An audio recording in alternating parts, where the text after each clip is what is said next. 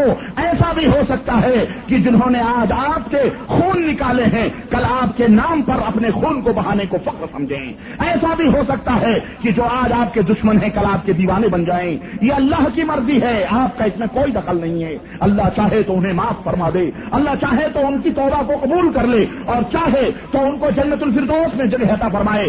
آپ اپنی زبان کو بند رکھیں، اس میں آپ کا کوئی دخل نہیں۔ ادھر حضرت طلحہ اور ادھر حضرت سعد بن ابی وقاص جان پر کھیل کھیل کر اپنے نبی کی حفاظت کر رہے تھے۔ حضرت سعد بن ابی وقاص نے اس قدر تیر چلائے کہ نبی علیہ الصلوۃ والسلام نے اپنے ترکش کے تیر ان کے لیے بکھیر دیے اور آقا رحمت فرماتے جاتے تھے سعد یہ تیر لو، تیر چلاؤ، میرے ماں باپ تم پر قربان ہوں، ساتھ میرے ماں باپ تم پر قربان ہو، یہ تیر چلاؤ، یہ میرے ترکش کے تیر ہیں، ان کافروں کو مجھ سے دور ہٹاؤ۔ حضرت طلحہ نے بے جگری سے دشمنوں کا مقابلہ کیا، تقریباً 39 زخم حضرت طلحہ ابن زبیر کے جسم پر لگے، اور جب سامنے جب اللہ کے نبی صلی اللہ علیہ وسلم کو انہوں نے اپنے پیچھے کیا ہوا تھا، اور جب سامنے سے جسم کے اوپر تیروں کے نشان باقی نہ رہے، تو حضرت طلحہ ابن زبیر نے چہرہ نبی کی طرف کر لیا اور پیٹھ دشمنوں کی طرف کر لیا۔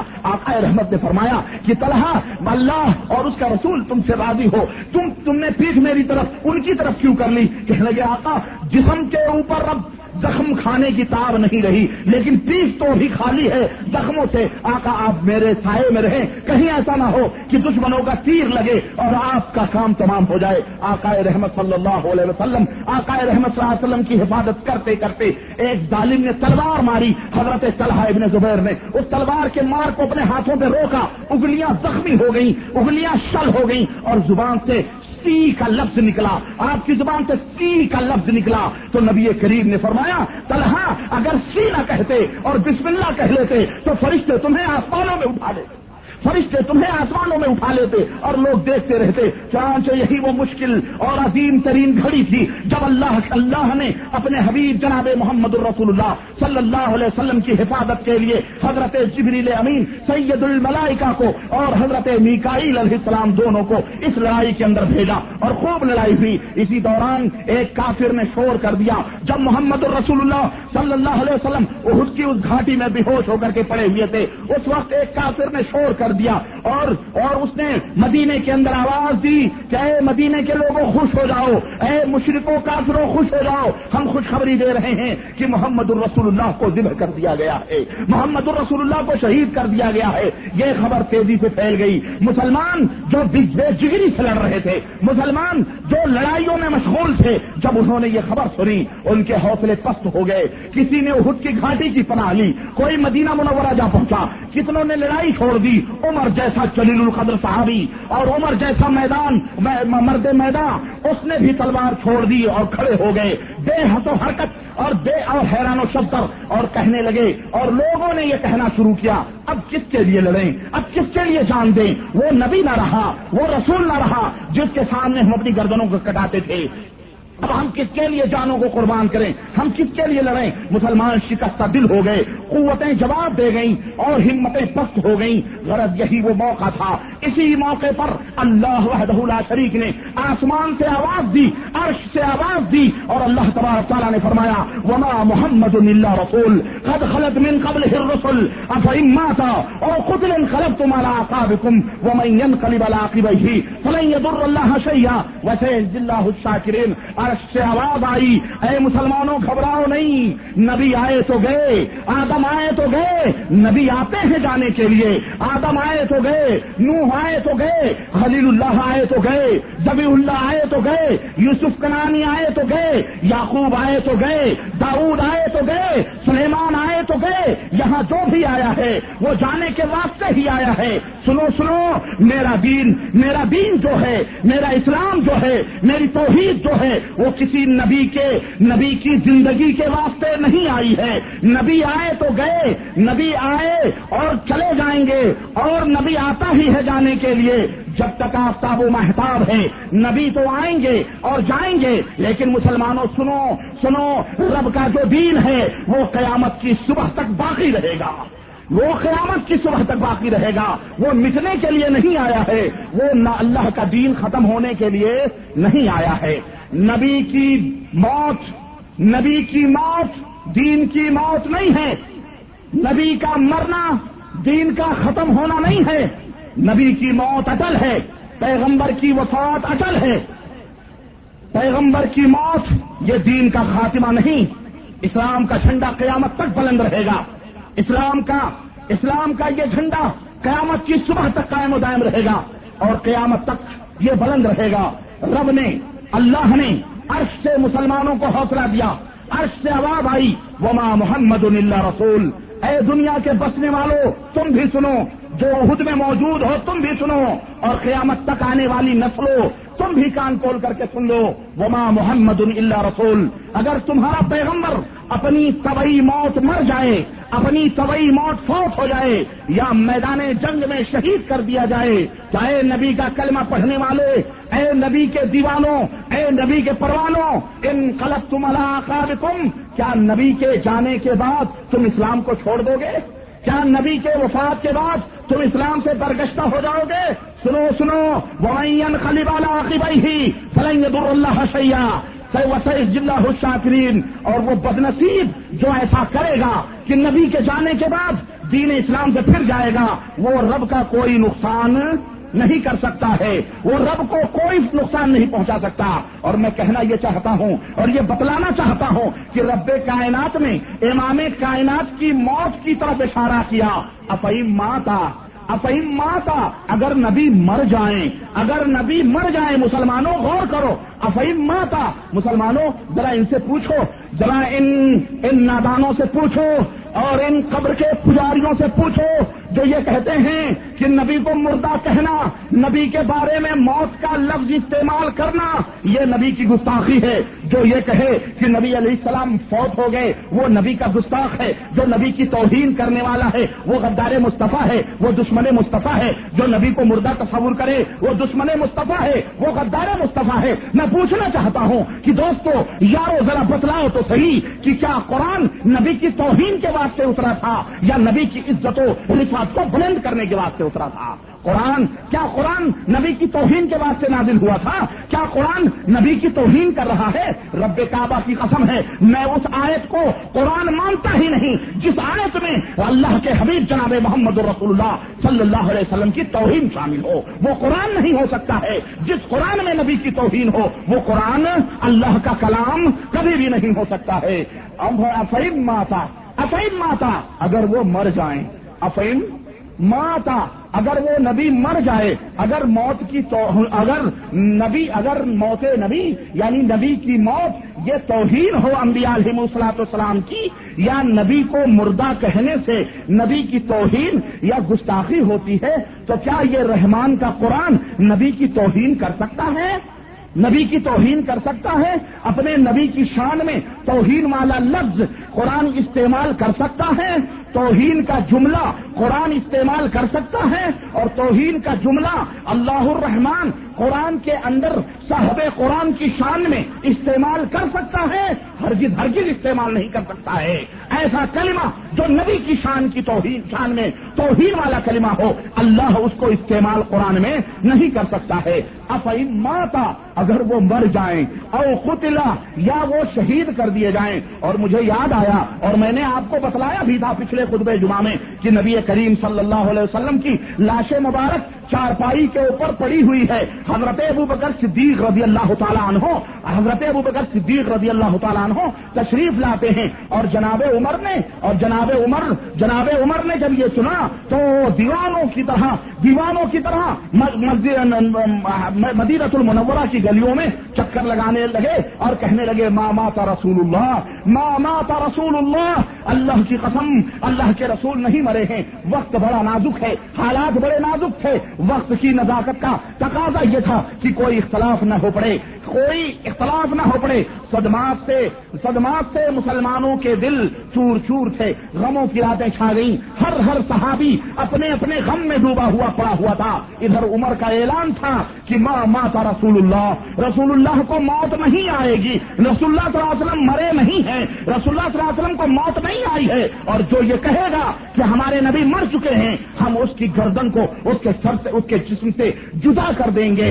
ادھر اللہ رحم فرمائے صدیق اکبر رضی اللہ عنہ پر، حضرت ابوبکر صدیق پر تشریف لاتے ہیں، پیشانی چومتے ہیں، پاک و طاہر چادر کو چہرے مبارک کے اوپر اڑا دیتے ہیں اور مسجد نبوی کے اندر تشریف لاتے ہیں اور تشریف لا کے منبر پہ کھڑے ہوتے ہیں، اللہ کی حمد و ثنا بیان کرتے ہیں اور حمد و ثنا بیان کرنے کے بعد میں ایک خطبہ دیتے ہیں۔ اور مسلمانوں اس خطبے کو اپنے سینے کی تختیوں پر نوٹ کر لو، اپنے ذہن کے پردوں پر نقش کر لو۔ صحیح بخاری کی یہ روایت جو صحیح بخاری کے اندر امام بخاری نے ذکر کی ہے حضرت ابوبکر کے اس خطبے کو اور ان ظالم خرافاتیوں کے اور ان شکم پرور ملاؤں کے چہروں پر یہ خطبہ مارو اور کہو ظالم اس کا تو جواب دے. حضرت ابوبکر صدیق فرما رہے ہیں حمد و صلوات کے بعد کہتے ہیں یا ایھا الناس اعلموا اے لوگو جان لو من کان یعبد منکم محمدا فإن محمدا قد مات.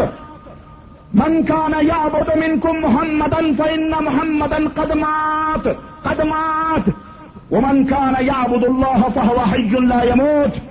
اے لوگو کان کھول کر سن لو تم میں جو شخص محمد الرسول اللہ کی عبادت کرتا تھا محمد الرسول اللہ جس کی نظر میں معبود تھے وہ کان کھول کر کے سن لے قد مات.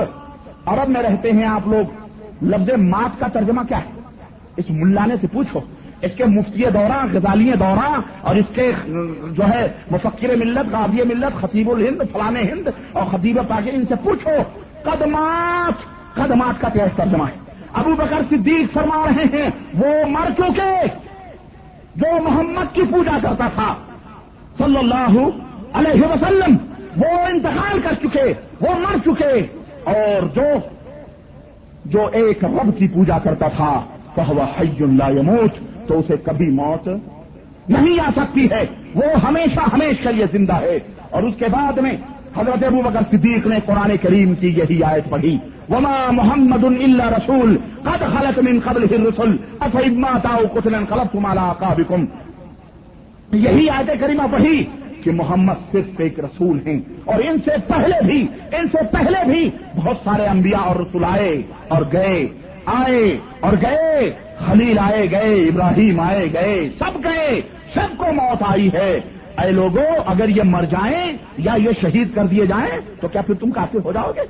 یہی آیت کریمہ پڑھی حضرت عمر فاروق اعظم رضی اللہ تعالی عنہ کا غصہ ٹھنڈا ہو گیا. غموں کے اختلافات کی بدلیاں چھٹ گئیں دل روشن ہو گئے اور فاروق کا سینہ کھل گیا اختلافات مٹ گئے اور ان کا سینہ روشن ہو گیا. اور میں کہنا چاہتا ہوں قرآن نے نبی کے لیے لفظ موت کا استعمال کیا کہ نہیں کیا؟ قرآن نے نبی کے لیے لفظ موت کا استعمال کیا ہے. رحمان نے نبی کے لیے لفظ موت کا استعمال کیا.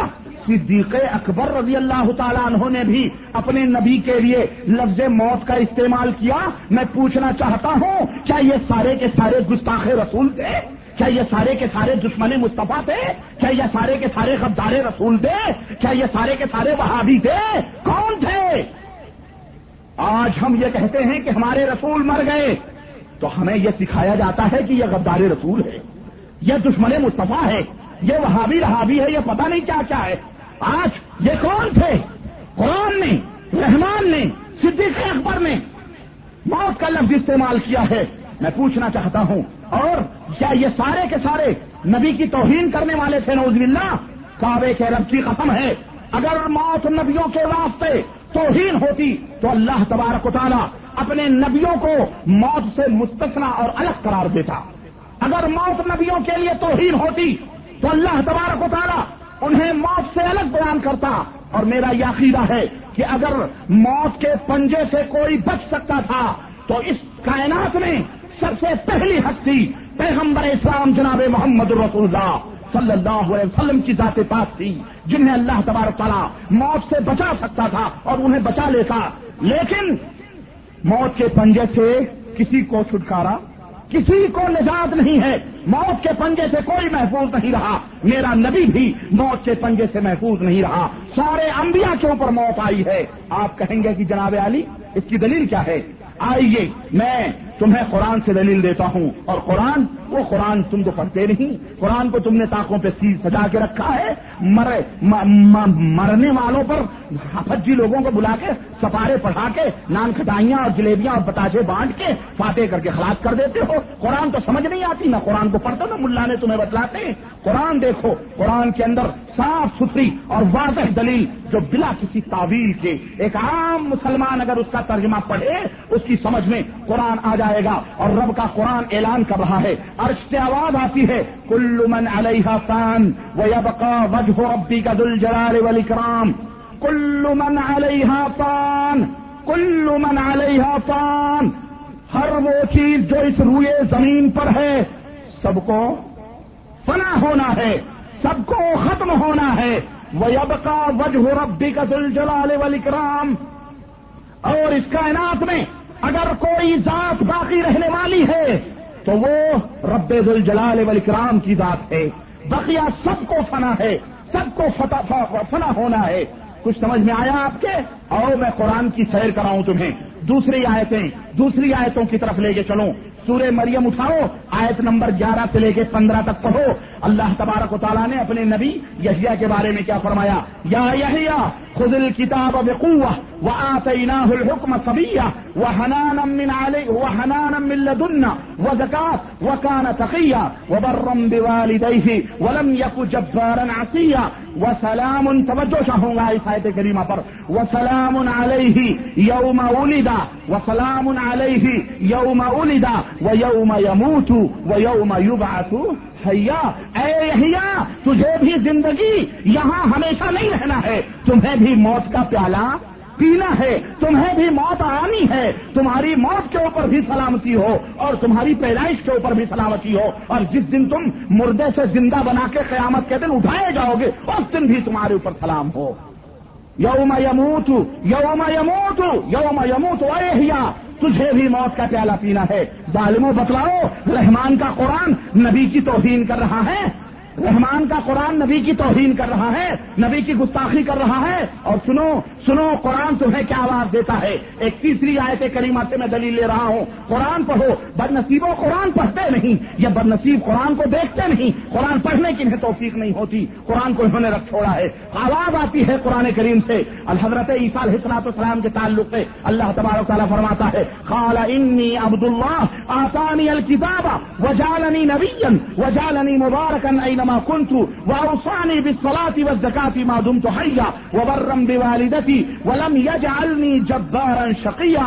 اور غور سے سنو اللہ تبارک تعالیٰ حضرت عیسیٰ کے بارے میں کیا فرما رہا ہے؟ والسلام علی یوم ولدت ویوم اموت، والسلام علی یوم ولدت ویوم اموت ویوم ابعث حیا ذلک عیسی ابن مریم قول الحق الذی فیہ یمترون۔ سورہ مریم آیت 30 سے لے کر کے 34 تک۔ اے عیسیٰ تم بھی اپنی زبان سے اعلان کر دو کہ یوم اموت مجھے بھی ایک دن مرنا ہے، میں بھی ایک دن مجھے بھی موت کا پیالہ چکھنا ہے اور مجھے بھی موت آنے والی ہے۔ نہیں سمجھ آئی؟ آؤ قریب کرتا ہوں، قریب میں کرتا ہوں۔ اللہ تبارک و تعالیٰ نے اپنے حبیب جناب محمد الرسول اللہ صلی اللہ علیہ وسلم کی زبان مبارک فیض ترجمان سے فرمایا، اللہ کو پتا تھا ایسے بدعقیدہ ظالم، ایسے گستاخ پیدا ہوں گے، بد زبان پیدا ہوں گے جو نبی کو زندہ دفن کروائیں گے، جو نبی کو زندہ قبروں میں ڈالیں گے۔ اللہ تعالیٰ نے قرآن کریم میں اپنے نبی کی زبان سے کیا کہلوایا؟ سنو، اپنے نبی کی زبان سے کہلوایا، آواز آئی کہ اے میرے نبی میرے بندوں میں اعلان کر دو۔ رب ذوالجلال نے کہا میرے بندوں میں اعلان کر دو۔ آواز آئی قل ان صلاتی ونسکی ومحیای ومماتی للہ رب العالمین، قل ان صلاتی ونسکی ومحیای ومماتی للہ رب العالمین۔ سورہ انعام آیت نمبر 162۔ اے نبی اپنی زبان مبارک سے یہ کہہ دو کہ میری موت، میری زندگی، میری قربانیاں، میری نمازیں، یہ سب کے سب کس کے لیے ہیں؟ اللہ وحدہ لا شریک کے لیے ہے۔ وہ مماتی مجھے بھی ایک دن مرنا ہے اور میں بھی مروں گا تو اللہ کی رضا اور خوشنودی کے لیے مروں گا، اور میری موت بھی اللہ کے ہاتھ میں ہے، للہ رب العالمین۔ وہ مماتی و ممات، نبی اپنی زبان سے اپنی توہین کر رہے ہیں، موت کی نسبت اپنے آپ کو نبی کہہ رہے ہیں میں بھی مروں گا، مجھے بھی مرنا ہے، اپنی زبان سے نبی توہین کر رہے ہیں۔ ذرا بتلاؤ عقل والو، نہیں سمجھ آئی؟ آؤ اب ذرا، یہ تو قرآن کی دلیلیں تھیں، آؤ ذرا میں حدیث کے بھی رخ روشن سے آپ کو آشکارا کروں، حضرت اور آپ کے دل و دماغ کی کھڑکیوں کو روشن کروں۔ حضرت مائی عائشہ صدیقہ کائنات فخر کر رہی ہیں، ناز کر رہی ہیں۔ صحیح بخاری کی روایت میں صدیقہ کائنات کا اپنا عقیدہ بیان فرما رہی ہیں اور کہہ رہی ہیں توفی النبی صلی اللہ علیہ وسلم فی بیتی و یومی، توفی النبی صلی اللہ علیہ وسلم توفی النبی صلی اللہ علیہ وسلم، اللہ کے نبی کی وفات ہو گئی. لقد توفی النبی صلی اللہ علیہ وسلم، اللہ کے نبی وفات پا گئے، اللہ کے نبی مر گئے. کب؟ میرے دن کے اندر اور میرے گھر میں اور میرے پہلو کے درمیان اللہ کے نبی صلی اللہ علیہ وسلم کی وفات ہوئی ہے. توفی النبی صلی اللہ علیہ وسلم، اللہ کے نبی کی وفات ہو گئی. تو میرے عزیز، یہ صحابہ کا عقیدہ تھا، یہ صحابہ کا ایمان تھا کہ اللہ کے نبی زندہ نہیں تھے، اللہ کے نبی زندہ نہیں ہیں، اللہ کے نبی کی وفات ہو گئی ہے. 12 ربیع الاول کا دن کائنات کا امام دنیا سے رخصت ہوا اور دنیا کو ویران کر کے چلا گیا، مدینے کو سنسان کر کے چلا گیا. مسلمانوں کی چھاتیوں پر غموں کے پہاڑ ٹوٹ پڑے. 33 گھنٹے کے بعد آپ صلی اللہ علیہ وسلم کو غسل دیا گیا، کپڑے پہنائے گئے اور آپ صلی اللہ علیہ وسلم کی نماز جنازہ پڑھائی گئی. اور پھر نماز جنازہ پڑھانے کے بعد میں پھر آپ صلی اللہ علیہ وسلم کو حجرہ عائشہ کے اندر گورکن بلایا گیا، قبر کھودنے والا بلایا گیا. اس نے قبر کھودی اور قبر بغلی کھودی، لحد کھودی، قبر بنائی گئی. پھر آپ کو آدمیوں نے اٹھایا، صحابہ نے اٹھا کر قبر میں لٹایا اور پھر تختے رکھ کر کے آپ صلی اللہ علیہ وسلم کو سپرد خاک کیا گیا اور آپ کو دفن کر دیا گیا اور آپ کے اوپر مٹی ڈال دی گئی. آپ صلی اللہ علیہ وسلم کے اوپر مٹی ڈال دی گئی. 12 ربیع الاول آپ کی وفات کا دن ہے. 12 ربیع الاول آپ صلی اللہ علیہ وسلم کی موت کا دن ہے، آپ کی وفات کا دن ہے. اور 12 تاریخ کو ملاؤ، شگم پرور مولویوں، تم جشن مناتے ہو. 12 ربیع الاول کو 12 ربیع الاول کو تم جشن مناتے ہو، خوشیاں مناتے ہو، عید میلاد النبی کے نام سے جلسے اور جلوس کرتے ہو، بھنگڑے ڈالتے ہو. ملاؤ، تمہارا جنازہ بتاؤ، تمہارا جنازہ اگر پڑا ہو، تمہاری میت پڑی ہو، تمہارے گھر میں ماتم ہو اور تمہارے گھر کے اندر غم و علم کے تمہارے گھر والوں کے سینوں کے اوپر پتھر پڑے ہوں، ذرا بتاؤ، اگر میں اس موقع پر لڈو بانٹوں، شیرنیاں تقسیم کروں اور مٹھائیاں بانٹوں، اور یا تیری ماں 12 ربیع الاول کو مر جائے اور اس کا جنازہ رکھا ہو اور میں کجڑے خسرے بلا کر ناچ کرواؤں، جھنڈیاں لگواؤں، دیگیں پکواؤں، مٹھائیاں بنواؤں، چمچے بجواؤں، قوالیاں گواؤں اور گوا کر جلوس نکلواؤں، خوشیاں مناؤں، ناچوں اور گاؤں، تیری ماں کا جلوس نکلواؤں، روڈوں پر تیری ماں کے نام لے کر کے ڈانس کروں، گاؤں، بدلا تجھے غصہ آئے گا ملے یا تجھے ہمارے اوپر پیار آئے گا؟ کیا آئے گا؟ تیری ماں کا جنازہ ہے، خوشیاں ہم منا رہے ہیں، تجھے غصہ آئے گا یا تجھے پیار آئے گا؟ تو مجھ سے راضی ہوگا یا میرے اوپر ناراض ہوگا؟ تیرا سینہ ٹھنڈا ہوگا یا دیکھ کر کے یا تیرا سینہ چلے گا؟ ظاہر ہے اگر رائے ملے تو انسان ہے، اگر تو بشر ہے تو تجھے غصہ آئے گا، تیرا سینہ دشمنی میں جلے گا تو میں تجھے دشمن لگوں گا. تیری ماں کی لاش پڑی ہو اور میں یہ سب کروں، تجھے غصہ آئے، تیرا سینہ جلے، میں تجھے دشمن لگوں. اور ذرا مجھے سوچ کر بتلا، فاطمہ کے ابا کی میت 12 ربیع الاول کو پڑی ہے اور فاطمہ کے ابا کی میت 12 ربیع الاول کو پڑی ہے اور تو لڈو تقسیم کر رہا ہے، تو لڈو بانٹے، تو بھنگڑے ڈالے، تو رنگین، تو چمٹے بجائے، تو قوالیاں گوائے، تو جلوس اور جلسے کرے، تو شیرنیاں تقسیم کرے، تو خوشیاں منائے، تو جلوس میں ڈانس کروائے. تجھے شرم نہ آئے؟ تجھے حیا نہ آئے کہ نبی کریم صلی اللہ علیہ وسلم کا اس طرح تو جلوس نکال رہا ہے نبی کے جنازوں کا؟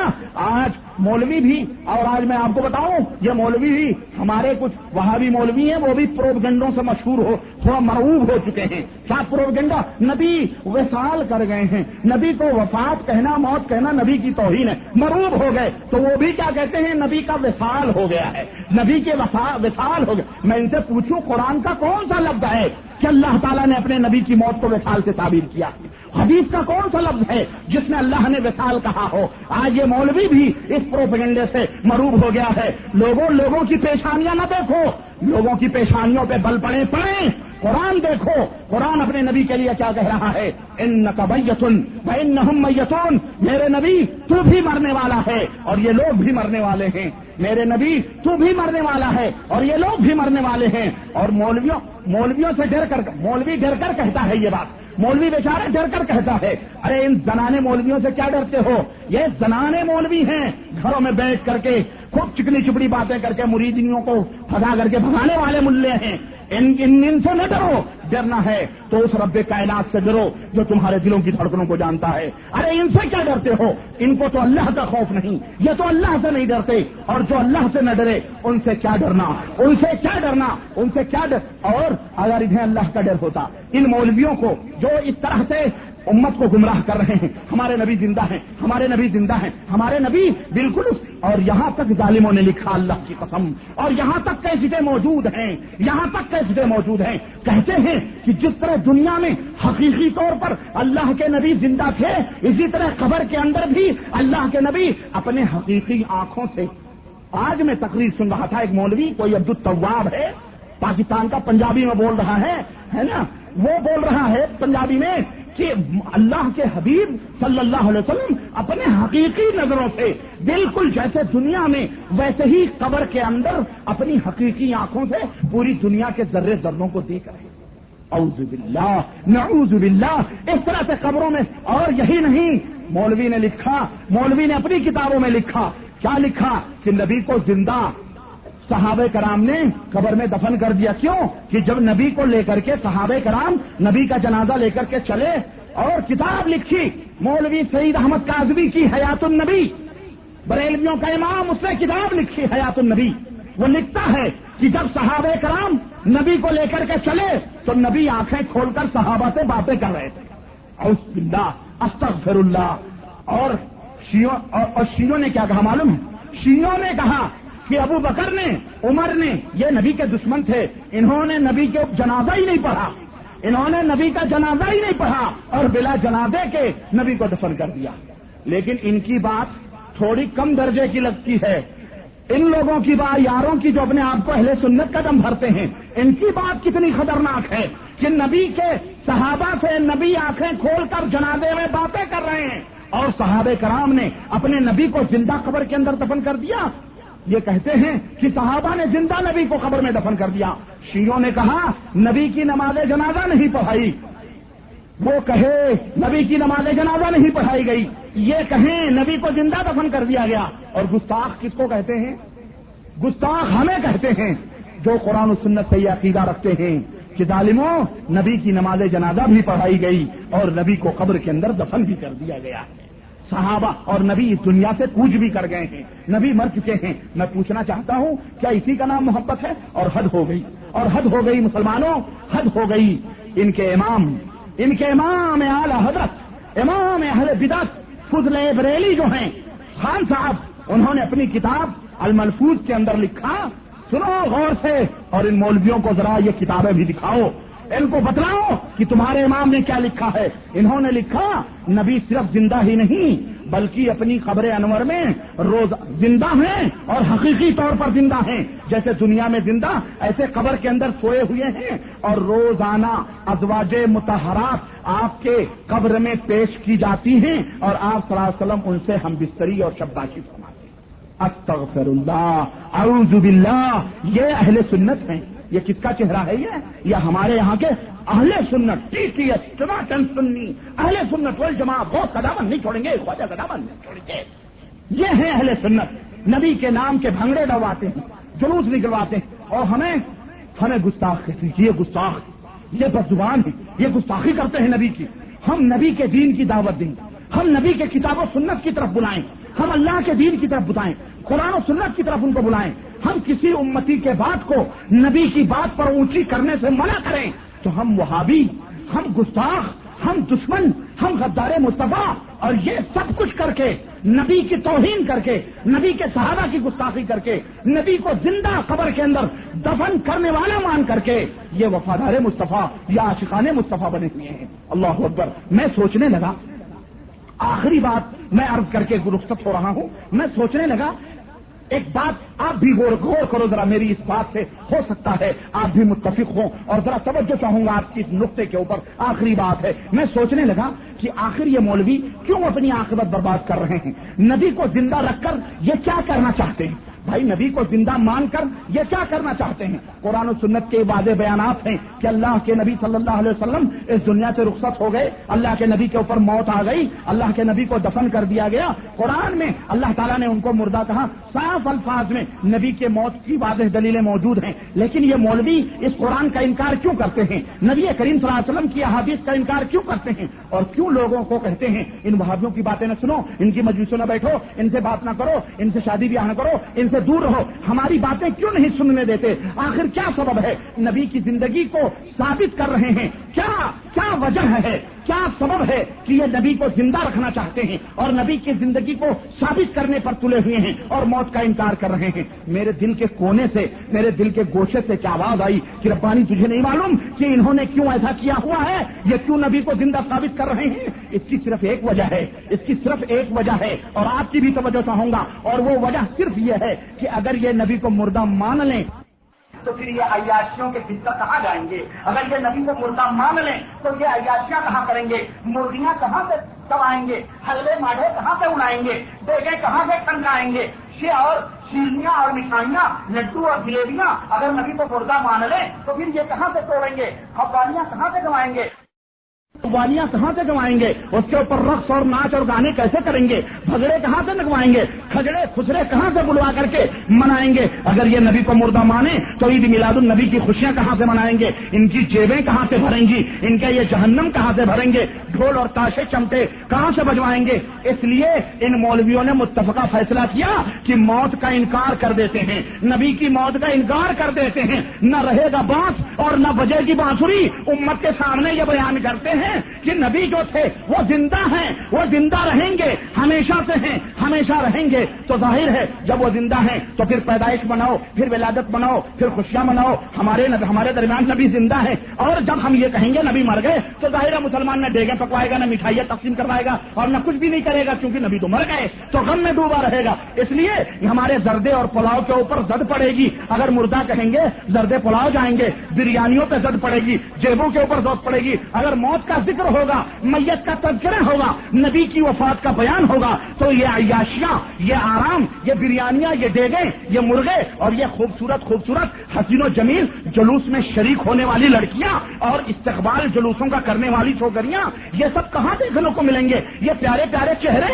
نظروں سے دور ہو جائیں گے، کیونکہ یہ سب وہاں بھی ہو جائیں گے، تو وہاں بھی پردے میں رکھیں گے۔ یہ کہا ان کے ہاں تو بابے کے ہاں سب جائز ہے، سب حلال ہے، تو پھر اس طرح سے قوم، اور اگر مردہ مانیں گے تو قوم مولویوں سے پوچھے گی کہ مولوی ذرا مجھے یہ بتلا، تو ایک طرف تو نبی کو مردہ کہہ رہا ہے، دوسری طرف بریانیاں توڑ رہا ہے اور شیرنیاں دبا رہا ہے، مٹھائیاں کھا رہا ہے، ذرا مجھے یہ بتا مولوی کہ تیرا باپ مرے، تیری ماں بہن مرے تو تو اس دن لڈو بٹوائے گا، تو اس دن خوشیاں منائے گا، تو اس دن جلوس نکلوائے گا، تو اس دن عید منوائے گا؟ مولوی کیا جواب دے گا؟ اس لیے مولویوں نے سوچا نبی کی موت کا انکار کر دو، نبی کا موت کا انکار کر دو، اور جو یہ کہے نبی مر گئے اس کے بارے میں یہ شور کر دو کہ یہ گستاخ رسول ہے، یہ دشمن رسول ہے، یہ غدار مصطفیٰ ہے، اور قرآن و سنت کو لوگوں کی نظروں سے دور رکھو، کیونکہ قرآن میں تو چیزیں موجود ہے کہ نبی مر چکے ہیں، اللہ نے فرمایا تجھے بھی مرنا ہے، نبی نے فرمایا ہمیں بھی مرنا ہے، اسی طرح سے صحابہ کا یہ عقیدہ، ان تمام سب چیزوں کو پردے میں رکھو، لوگوں کے سامنے بیان کرو۔ اس لیے ان مولویوں نے سوچا کہ اس طرح سے امت کے جیبوں کے اوپر ڈاکے ڈالے جائے۔ ان ظالموں سے پوچھو تو کیا پاک نبی کے پاک صحابہ نے، تو کیا ان صحابہ کے اوپر الزام لگا رہا ہے کہ ان صحابہ کرام نے اپنے نبی کو زندہ دفن کر دیا؟ اے شخص ذرا تو بھی سوچ، اے مسلمان ذرا تو بھی سوچ، کبھی اس مولوی کو بھی کہو کہ تو اپنے آپ کو سو جا، میں اپنے شاگرد، تو اپنے چارپائی پہ تو سو جا، اور میں اپنے شاگردوں سے کہوں کہ ایک طرف سرہانے اور پیتانے چارپائیاں اٹھا کر قبرستان لے جائیں، گورکن کو بلاؤں اور قبر کھودی جائے، اور تو اسی طرح سویا رہے، تجھے میں بھی قبر میں دفن کروں اور مٹیاں ڈالوں، پھر پوچھو اس مولوی سے کیا گزرے گی؟ ہمارے یہ فاطمہ کا ابا ہے نا، اس لیے جو دل میں آئے کہہ لیتے ہو، حسنین کے نانا ہے نا، اس لیے تم جو چاہو کہہ لو، اپنے بارے میں تصور کرو، تو سویا ہو چارپائی پر، جاگ رہا ہو اس طرح سے، زندہ ہو، اور ہم تجھے قبرستان لے جا کر کے دفن کریں، پھر سوچ تیرے دل پر کیا گزرے گی؟ وہ گوارا کرے گا مولوی؟ ارے ایسے مولویوں کو ایسے ہی قبریں کھود کے دفن کر دیا کرو مسلمانوں، اٹھو اور دنیا سے ایسے مولویوں کے وجود کو پاک و صاف کر دو، ایسے لوگوں کو ختم کر دو۔ تو دوستو انہوں نے موت کا انکار کر کے اپنی روزی روٹی بچا لی. بھلے قرآن و سنت چولہے بھاڑ میں جائیں, اللہ اور اس کے رسول کی باتیں چولہے بھاڑ میں جائیں, امت کی جیبوں کے اوپر یہ ڈاکے ڈالیں. اب ظاہر ہے کہ ان کو وہابیوں سے بھی دور رکھا جا رہا ہے, کیونکہ وہابی ان کے پول کھولیں گے, اور جب ان کا پول کھلے گا قرآن و حدیث بیان کریں گے تو لوگ چھٹ چھٹ کر کے وہابی ہو جائیں گے, ان کو لات مار دیں گے. مسلمانوں, آخری بات, خلاصہ کلام, میری تمام دونوں خطبوں کا نچوڑ اور اس کا لب لباب یہ ہے کہ قرآن و سنت کے دلائل آپ کے سامنے ہم نے مکمل طور پر ہر بات واضح طور پر رکھی. ہمارے نبی جس سے کھلے طور پر یہ عقیدہ ظاہر ہوتا ہے کہ ہمارے نبی جناب محمد الرسول اللہ صلی اللہ علیہ وسلم 63 برس کی زندگی پا کر 12 ربیع الاول کو چاشت کے وقت اس دنیا سے کوچ کر گئے. آپ مر گئے, آپ صلی اللہ علیہ وسلم کی وفات ہو گئی.